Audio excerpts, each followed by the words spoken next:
Welcome, Taurus, to your Pluto retrograde 5 month deep dive forecast for the ascendant, the sun, or the moon.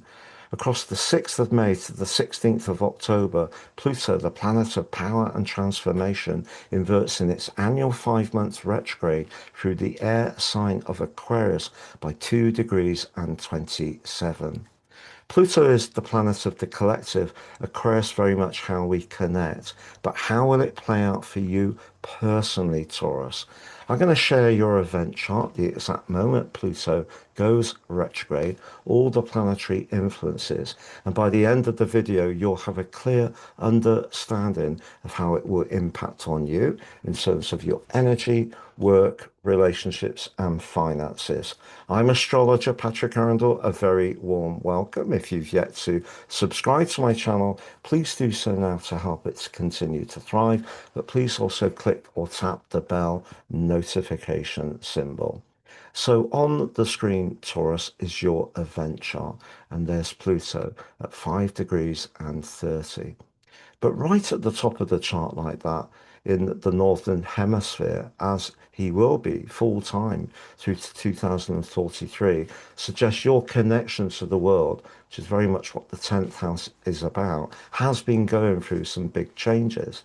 If we go back to around 10 weeks of the spring of 2023, and then from Pluto's birthday on the 21st of January 2024 through to the 1st of September that year, then again from the end of November through to now, Pluto has been working its way backwards and forwards through that very, very prominent part of your chart. But there's a paradox because Pluto can be very much to do with what's not obvious. The 10th house is much more to do with our more public connection to the world. So if you're someone whose job has changed during that time, it really wouldn't be a surprise. But other things may have changed. You may have taken on a position of leadership in your community. It may be you've done something with a renovation around a property. 10th house can be about bricks and mortar. Because, of course, Pluto can see things come to an end, but it also can see things rebirthed. So the 5 months of that we have upcoming can see you reflecting on all of these things very carefully. But the event chart does give us some potent clues, not least Mercury in your zodiac sign, the planet very much to do with networking and communication, but also analysis and precision. It's asking you to be very focused on your individual talents.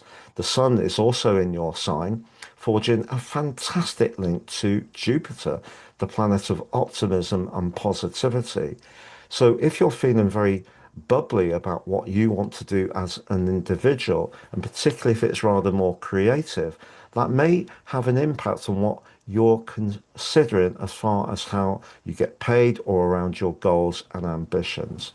But we also have in your 12th house, which is very much more reflective, the spiritual energies of Neptune in a very potent link to both Uranus, how you earn money, but also to Pluto itself. And if you have found yourself wanting to do things that are more creative or to do with healing or to do with any kind of rest or reflection, whilst at the same time having the type of role publicly which works for you, that also can be themes that show up. Now, that Sun Jupiter aspect is delicious, but the Mercury Pluto one is potentially more challenging. If you're someone with a naturally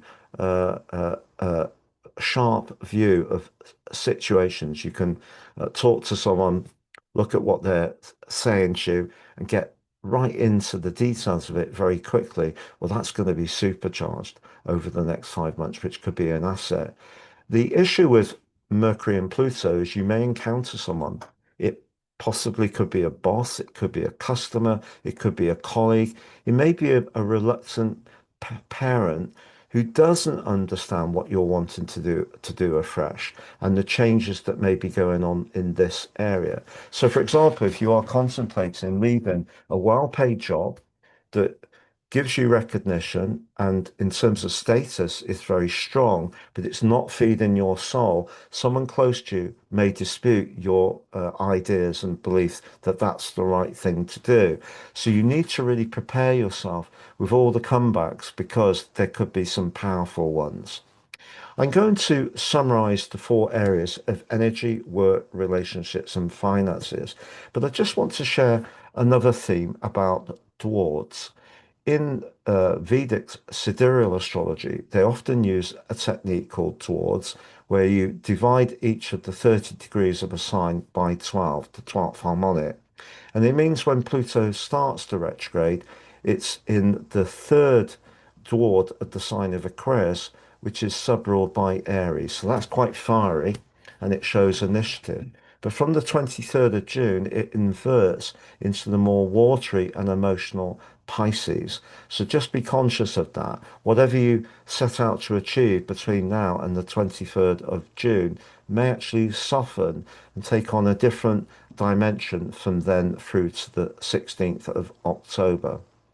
Also, it's the fact that now we have Uranus in that second house, having moved out of your sign where it's been for the last 7 years, that you may want to do something that's really quite radically different.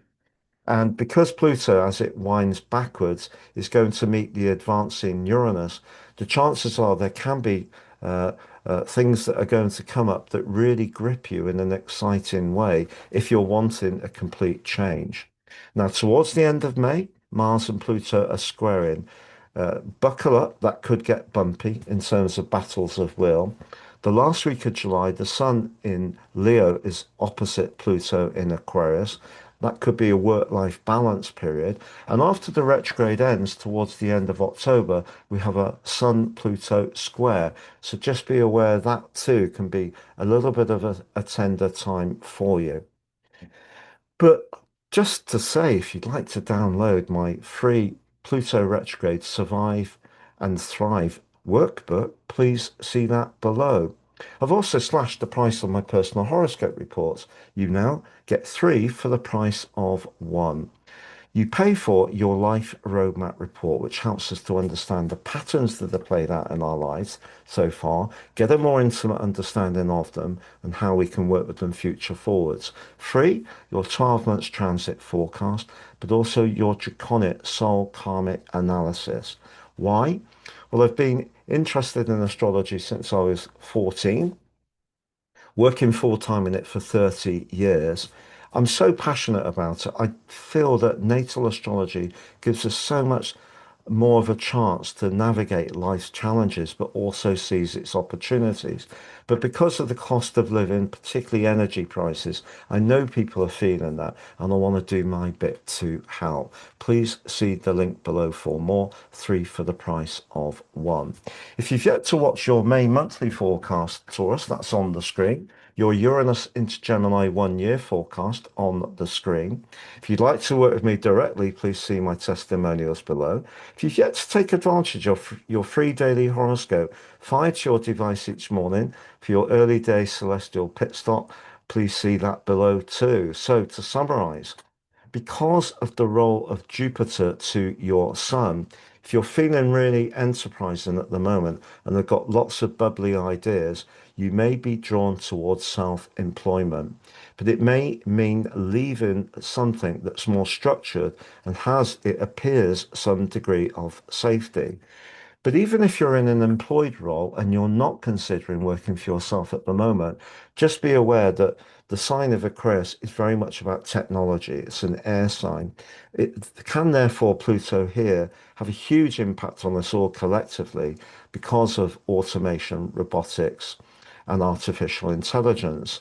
So you can't necessarily assume that what you have now will endure. And that's where we need to anticipate where Pluto's going, not always wait for it to have an impact. In terms of your physical vitality, I think you're finding yourself much more interested in things like healing, meditation, any way of creating periods of rest. So there is a kind of connection to the wider world that's very powerful. Then I need to step back, get into nature and recharge. If you're doing all that, that's a great thing for sure. When it comes to your love life, because Venus, the planet of relating, is in your second house, you could enjoy good food and good wine if you connect to somebody new. But it may be that Venus here also can have quite a positive impact as far as your finances concerned. But again, it's about being open to new ideas, particularly technology. It's been a real pleasure being with you, Taurus. Thank you so much for joining me, and see you again soon.